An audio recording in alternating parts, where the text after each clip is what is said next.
Halo semua, ketemu lagi di channel YouTube saya.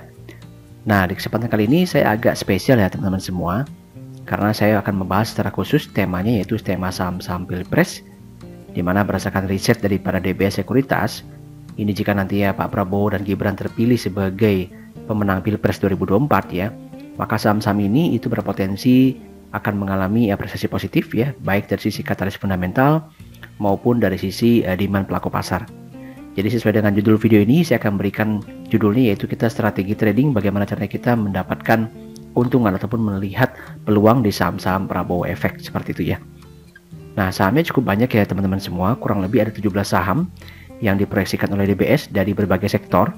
Ya, jadi berhubungan dengan sektor infrastruktur, properti, terutama dari IKN, kemudian juga mining dan metals, banks, terutama adalah bank BUMN, dan juga saham-saham yang bergerak di bidang sektor poultry seperti itu ya.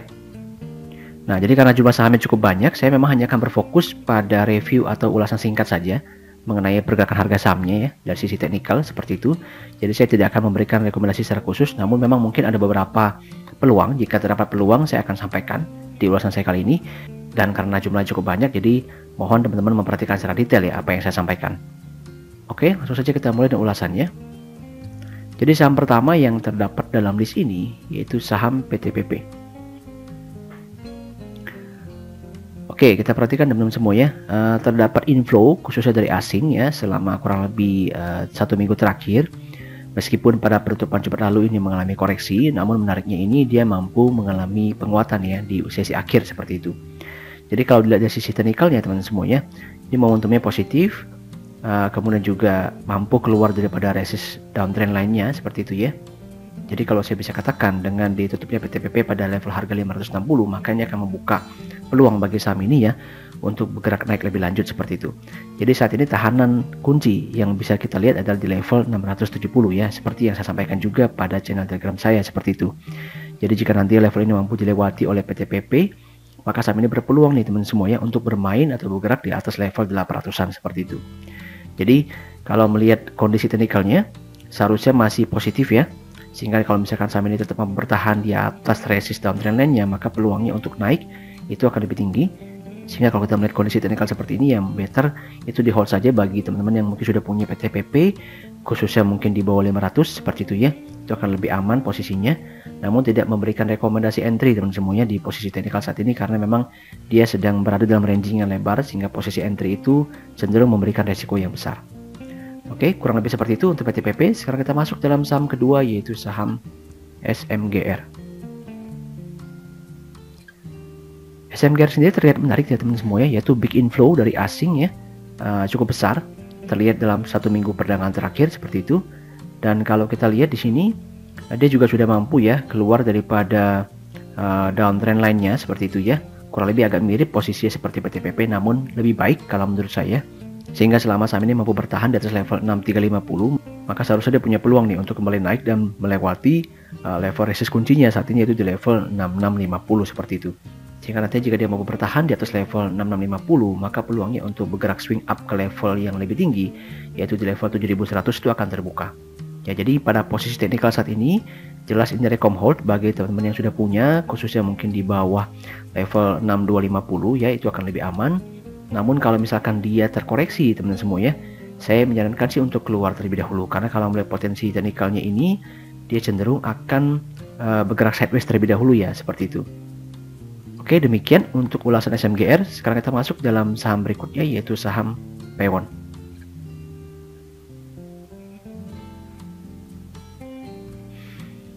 Oke, Pewon, kalau kita perhatikan memang terdapat inflow asing ya, kurang lebih di 1 minggu perdagangan terakhir. Namun saya harus katakan secara jujur bahwa saham ini masih berada dalam tren downtrendnya semuanya. Jadi kalau dilihat meskipun momentumnya memang positif, namun dia cenderung masih berada dalam tekanan turun, atau cenderung orang-orang atau pelaku pasar akan melakukan take profit dalam saham ini. Jadi kalau kita perhatikan lebih detail, saham ini memiliki middle resist line yaitu di level kunci 440 teman-teman semuanya. Jadi bagi yang punya saham ini itu bisa perhatikan level ini, karena jika mampu dilewati maka dia memiliki peluang untuk keluar dari downtrend lainnya, atau kita sebut juga dengan bottom reversal. Namun kalau misalkan dia tidak mampu bertahan, tidak mampu melewati level ini, maka sebaiknya jual dulu teman semua ya, karena secara teknikal saham ini memang sejatinya masih downtrend seperti itu. Ya, jadi peluangnya agak 50-50. Silakan bagi teman-teman yang punya saham Pewon itu bisa memperhatikan level resistance saya sebutkan. Ya, jadi kalau bisa bertahan di atas level tersebut maka bisa pertimbangkan untuk hold karena peluangnya untuk naik bisa lebih terbuka. Namun jika tidak mampu maka better jual terlebih dahulu. Oke, demikian untuk Pewon ya. Kita masuk ke saham properti lainnya yaitu CTRA.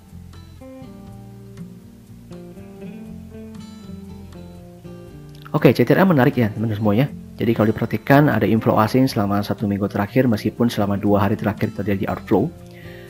Secara momentum sendiri dia sedang bergerak dalam momentum negatif teman-teman semuanya. Meskipun secara pergerakan harga itu berada dalam range sideways, artinya memang dia sedang berada dalam tekanan dalam trend sideways-nya saat ini. Sehingga bisa kita perhatikan level kunci saat ini yaitu di level 1190. Sehingga jika nanti CTRA mampu bertahan di atas level tersebut, maka seharusnya CTRA mampu kembali rebound ya ke level 1300 sebagai target terdekatnya. Namun waspada jika saham ini tidak mampu bertahan di atas level 1190, maka better jual terlebih dahulu teman semuanya karena berpotensi dia akan turun lebih dalam ya, kurang lebih ke level 1030-an seperti itu. Ya. Oke, demikian untuk CTRA. Sekarang kita masuk dalam saham perbankan yaitu saham BMRI. Oke, menarik ya. Jadi BMRI kalau dilihat dari sisi momentumnya ini sedang bergerak positif jelas ya, yang ditunjukkan oleh indikator MACD. Inflow juga masih deras ya, masih cukup kuat di saham BMRI sebagai salah satu saham BUMN big banks yang ada di bursa kita. Ini jelas menarik ya bagi investor asing khususnya karena BMRI mampu membukukan kinerja yang bagus seperti itu. Namun secara teknikal saham ini cenderung rawan ya teman semuanya, rawan untuk mengalami profit taking. Sehingga kalau saya melihat kondisi teknikalnya maka kita harus melihat bahwa jika ingin entry khususnya teman semuanya maka bisa tunggu jika terjadi pullback ya kurang lebih di level 7000. Jadi saya gambarkan di sini ada sedikit minor gap ya. Itu kurang lebih di level 7000 yang bisa dipertimbangkan bagi teman-teman yang mungkin ingin entry saham BMRI ya seperti itu ya. Jadi bisa pertimbangkan untuk menunggu pullback di area tersebut ya dan melakukan entry seperti itu. Karena jika mampu bertahan maka BMRI seharusnya memiliki peluang untuk kembali naik ya dan menguji all time high-nya yang saat ini berada di level 7400 seperti itu. Jadi saham ini menarik ya untuk kita lakukan entry pullback, sehingga rekomendasi berdasarkan view saya di kondisi saat ini adalah rekom hold atau take profit. Jadi bagi teman-teman yang mungkin sudah merasa cukup maka bisa take profit karena memang potensinya akan mengalami koreksi terlebih dahulu, sementara yang sudah punya di harga bawah itu bisa hold. Ya, kurang lebih seperti itu untuk BMRI. Sekarang kita masuk dalam saham big banks kedua yaitu BBRI. Secara teknikal jelas juga ya, terlihat bahwa terjadi inflow asing selama kurang lebih 1 minggu terakhir cukup deras masuk ke dalam saham BBRI. Dan juga kalau kita perhatikan momentum dari sisi indikator MACD jelas positif ya. Jadi secara teknikal sendiri sebenarnya BBRI lebih baik ya dibandingkan BMRI karena saat ini sudah melakukan atau mengalami pullback ya untuk menguji level support gap 6100 ya. Jadi jika mampu bertahan di atas level ini maka potensi nih bagi BBRI untuk kembali naik menguji level all time high-nya saat ini ya di level 6275. Sehingga bagi teman-teman yang ingin entry saham ini bisa entry di area pullback ini teman semuanya kurang lebih itu di level 6075 sampai 6100 ya seperti itu. Dan bagi yang sudah punya khususnya di harga bawah ya bisa hold saja. Karena sampai saat ini belum terlihat adanya tekanan yang sangat kuat ya untuk menekan harga saham BBRI untuk turun lebih lanjut seperti itu. Terlihat bahwa support gap 6100 ini itu cukup baik untuk menahan penurunan BBRI. Ya, namun jelas kalau namanya trading teman semua harus disiplin ya terhadap stop loss. Tinggal tentukan saja stop loss teman semua mungkin di level 5-7%. Kalau memang ternyata turun di bawah harga tersebut maka better keluar terlebih dahulu. Oke, demikian untuk BBRI. Berikutnya kita akan masuk dalam saham big banks ketiga yaitu BBNI.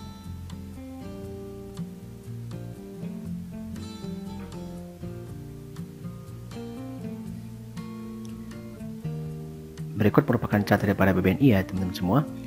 Jadi kalau diperhatikan BBNI sendiri ini kondisinya mirip-mirip seperti bank BMRI ya. Jadi kondisi teknikalnya sedikit agak rawan ya, agak rawan untuk mengalami profit taking maksudnya. Jadi kalau dilihat sisi teknikal sebenarnya inflow cukup baik ya selama kurang lebih malah hampir lebih dari 1 minggu terakhir. Momentum juga positif. Namun karena risiko teknikalnya maka saya sarankan bagi teman-teman yang ingin entry ya better nunggu terlebih dahulu ya. Jika saham ini mengalami pullback atau koreksi sehat ke level support yang terdapat di bagian bawah ini ya, itu kurang lebih di level 5750 sampai dengan 5800 di area pullback saat ini ya, sehingga itu bisa dijadikan sebagai area pullback entry bagi teman-teman semua yang ingin entry di saham ini. Namun bagi yang sudah punya maka jelas itu hold saja ya, karena secara momentum, secara inflow itu masih sangat baik, sehingga terbuka peluangnya bagi saham BBNI itu untuk kembali naik dan menguji level all time high-nya saat ini ya, itu di level 6.225 ya. Ini cukup menarik ya, jika mampu ditembus maka potensi kenaikannya akan lebih tinggi lagi. Berikutnya kita masuk dalam ulasan saham-saham yang berkaitan erat sekali dengan program Pak Prabowo ya, yaitu makan siang dengan susu gratis, yaitu saham ULTJ, Cimori, Java, dan juga ECBP. Seperti itu ya. Mari kita lihat ulasan teknikalnya satu persatu. Saya mulai terlebih dahulu dengan Ultra Jaya. Oke, teman-teman semua, ini harus saya sampaikan secara jujur ya, bahwa secara teknikal ini kurang menarik bagi saya untuk Ultra Jaya ya. Secara inflow asing sendiri ini mengalami outflow, secara momentum juga cenderung negatif ya. Dan sebenarnya yang paling saya kurang suka adalah secara teknikal ini masih berada dalam perangkap sideways ya teman semua ya. Di posisi saat ini saya sarankan untuk menghindar terlebih dahulu saham Ultra Jaya karena memang sedang berada dalam tekanan kalau saya perhatikan. Sehingga jika saham ini belum mampu melewati level 1790, maka potensi bagi saham ini untuk kembali turun ya ke level support berikutnya, yaitu di level 1620 sampai dengan 1640. Ya, jadi bagi saya ini kurang menarik ya, karena potensinya adalah potensi turun.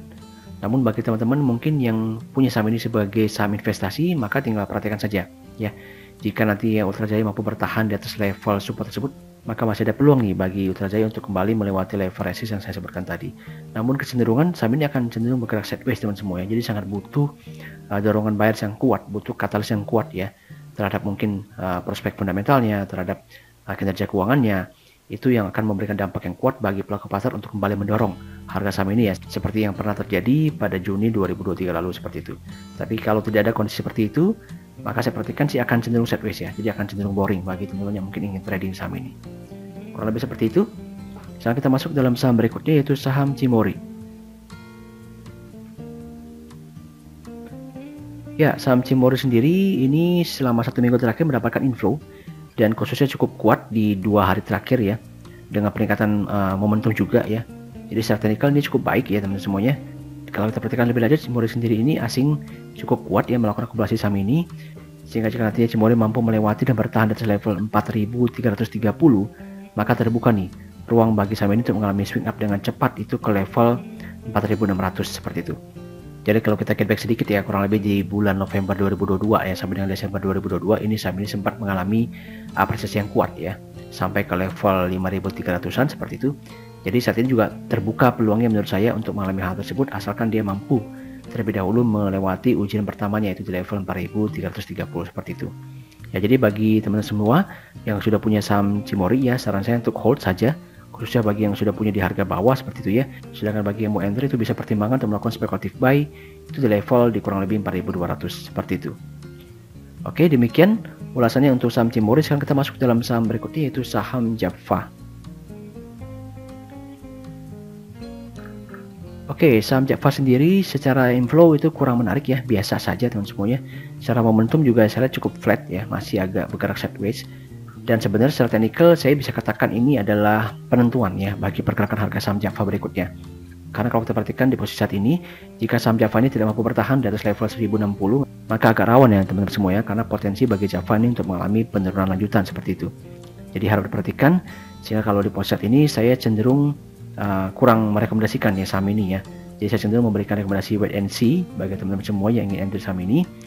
Sehingga bagi saya sendiri sebenarnya akan lebih menarik jika nanti Java mampu membuktikan ya dia mampu bertahan di atas level support ini dan keluar terlebih dahulu nih di atas resist trendline-nya saat ini ya.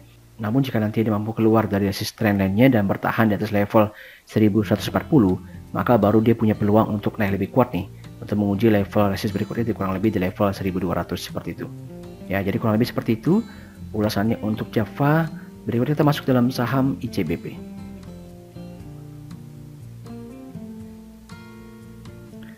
Oke, ICBP sendiri menurut saya juga posisinya sebenarnya secara inflow ya teman semuanya itu cukup baik ya. Inflow 1 minggu terakhir cukup baik. Namun memang momentumnya sendiri nih saya perhatikan ya, momentumnya sudah memasuki zona negatif ya, dan terrefleksikan pada price action-nya ini sedang berada dalam tekanan.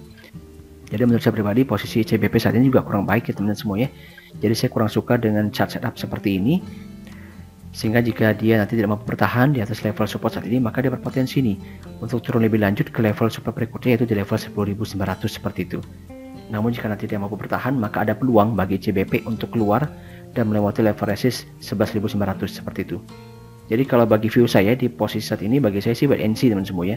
Melihat peluang daripada CBP dibilang bagus, sebenarnya secara tren masih cukup terjaga, namun secara momentum sudah berada dalam zona negatifnya. Artinya peluangnya untuk mengalami penurunan itu lebih tinggi dibandingkan peluang mengalami kenaikan seperti itu. Namun kalau misalkan nanti dia mampu bertahan dan melewati level 11.900, ya jelas ini akan kembali melanjutkan uptrendnya seperti itu. Namun di posisi saat ini saya bisa katakan untuk wait and see terlebih dahulu di saham CBP. Oke, demikian untuk ulasan sektor konsumer. Namun sebelum saya masuk dalam ulasan sektor terakhir, yaitu sektor metal dan mining, izinkan saya untuk menyampaikan informasi sebagai berikut ya teman-teman semua. Bahwa saat ini kami sudah memiliki 2 channel informasi yang bisa teman-teman follow untuk bisa mendapatkan berbagai macam update market, informasi teknikal maupun fundamental, serta edukasi-edukasi lainnya. Untuk link joinnya sendiri sudah saya sertakan pada deskripsi video ya. Dan bagi teman-teman yang mungkin sudah mempertimbangkan untuk membuka akun sekuritas, maka bisa mempertimbangkan untuk membuka akun Henan Putra Sekuritas melalui nomor WhatsApp sebagai berikut. Dengan benefit utamanya adalah bisa mendapatkan free lifetime advisory dari kami. Kita lanjutkan dengan ulasannya. Oke, berikutnya kita lanjutkan dalam saham Antam.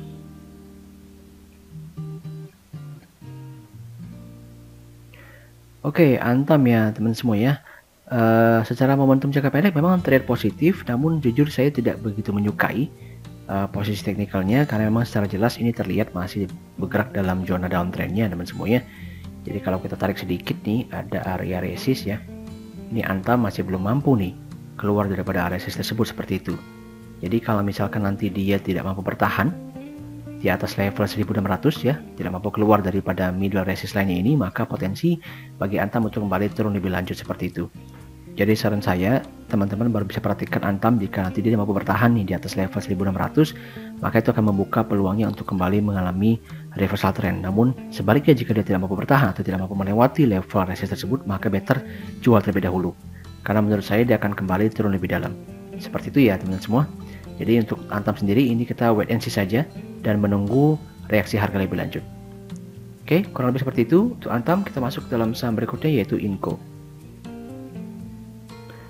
Oke, Inco juga menarik ya, karena memang merupakan salah satu saham yang digadang-gadang akan mendapatkan sentimen positif dari kelanjutan proyek hilirisasi nikel ya oleh Pak Prabowo dan Gibran seperti itu. Namun kalau kita perhatikan faktanya, secara tren jelas bahwa saham Inco ini sedang bergerak dalam tren downtrend yang cukup berat teman semuanya. Sehingga bagi saya, jika nanti Inco tidak mampu bertahan di atas level 3620, maka jelas bagi saya peluangnya untuk mengalami penurunan lebih lanjut itu akan lebih terbuka. Karena memang di posisi saat ini itu sedang mengalami tekanannya, dan tekanan ini terlihat semakin menguat seperti itu. Jadi jelas bagi saya, kita rekomsel bagi teman semua yang sudah punya saham ini jika nanti dia tembus support tersebut, dan juga avoid untuk Inco ya, karena jelas tidak menarik dan memiliki risiko yang sangat besar untuk kita entry dalam saham yang memang sedang berada dalam momentum negatifnya. Oke, demikian untuk Inco. Sekarang kita masuk dalam saham berikutnya yaitu saham NCKL. Ya, saham lain yang juga memang tidak berbeda dengan Inco ya, yaitu saham di sektor nikel yang seharusnya mendapatkan sentimen positif, namun ternyata justru mengalami sentimen negatif seperti itu ya. Dan saat ini juga sedang berada dalam area super kritisnya ya teman semuanya. Jadi kalau kita perhatikan di sini, sahamnya terlihat sedang mengalami tekanan yang kuat ya. Jadi jika nanti NCKL tidak mampu bertahan di atas level support kunci 750, maka ini cukup rawan nih bagi saham ini untuk kembali mengalami penurunan lanjutan seperti itu. Jadi strategi saat ini adalah jelas rekomsel jika nanti dia mengalami penurunan lanjutan, ataupun jika diberikan kesempatan untuk mengalami rebound minor, maka better sell terlebih dahulu teman semuanya. Karena menurut saya peluangnya untuk kembali up itu masih cukup berat ya bagi saham ini, karena secara tren, secara tekanan distribusi itu masih cukup besar. Sehingga jikalaupun nanti dia mampu bertahan di atas level support 750, maka dia akan mengalami sideways terlebih dahulu, dan itu jelas kurang menarik ya, akan boring khususnya bagi teman-teman yang ingin trading di saham ini. Oke, demikian ulasan untuk saham NCKL. Sekarang kita masuk dalam saham Anman.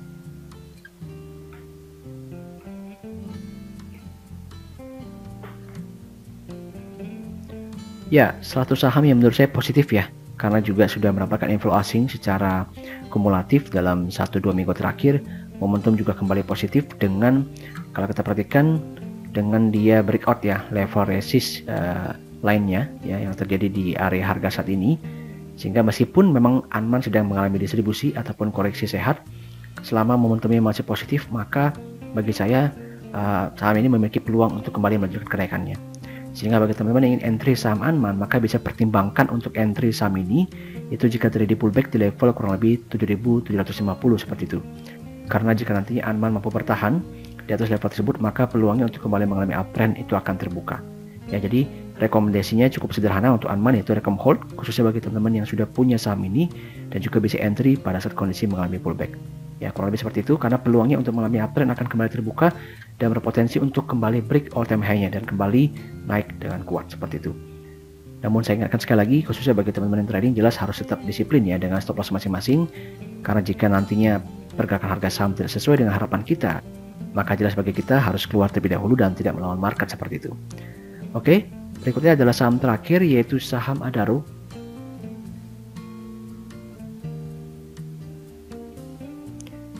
Ya, inflow asing juga menguat ya, cukup besar di saham ini. Kemudian juga momentum juga meningkat dengan positif ya. Kalau kita perhatikan dari sisi price action-nya, ini juga Adaro sudah mau keluar dari resist downtrend lainnya. Ya, jadi posisi Adaro saat ini cukup baik teman semuanya kalau saya perhatikan, sehingga saham ini memiliki peluang nih, jika mampu bertahan di atas level 2560, maka ini punya peluang nih untuk mengalami swing up lagi dengan cepat, itu kurang lebih ke level resist inner gap-nya ya, itu di level 2670 seperti itu. Ya, jadi bagi teman-teman yang ingin entry saham ini, maka bisa pertimbangkan ya untuk spek buy saham Adaro jika dia tidak turun lebih rendah daripada level 2480. Sementara bagi yang sudah punya, maka bisa tetap hold saham ini, karena peluangnya untuk mengalami kenaikan itu lebih terbuka dibandingkan dengan resiko penurunannya pada posisi harga saat ini.